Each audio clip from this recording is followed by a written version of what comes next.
ஒரு நகரத்துக்கு நடுவுல இருந்த வீடு, அந்த சுவர்களுக்கு பின்னால புதைந்து கிடந்த 16 பேரின் எலும்புக்கூடுகள், இந்தியாவின் முழுக்க அதிர்ச்சியில் ஆழ்த்திய கொலைகள்.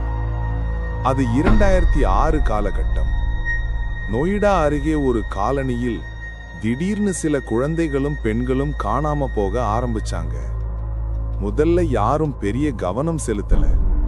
ஆனா காணாம போனவர்களின் எண்ணிக்கை அதிகரிக்க ஆரம்பிச்சதும் அந்த ஊரை முழுக்க பயத்துல ஆழ்த்தியது. போலீஸ் விசாரணைக்கு இறங்கினாங்க. அப்போது 2006 டிசம்பர் மாதம் நொய்டால இருக்கிற கிராமத்துல உள்ள ஒரு பங்களா வீட்டு பின்புறம் துர்நாற்றம் வரவே போலீசார் அங்கு சென்று சோதனையில் ஈடுபட்டாங்க. அப்போது அங்கு மனித எலும்புகள் கண்டுபிடிக்கப்பட்டது.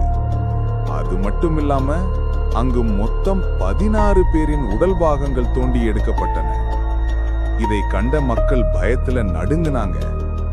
ஏன்னா இது சாதாரண கொலை இல்ல, அருவருப்பான தொடர் கொலை.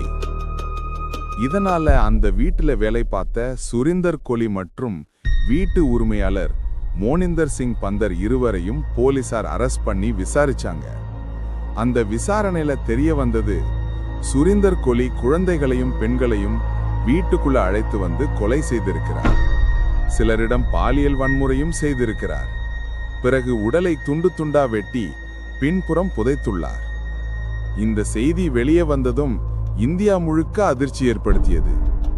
இது இந்தியாவின் அருவருப்பான மர்மமான தொடர் கொலை வழக்காக பேசப்படுகிறது. மேலும் இது போன்ற வீடியோக்களுக்கு சப்ஸ்கிரைப் செய்யவும்.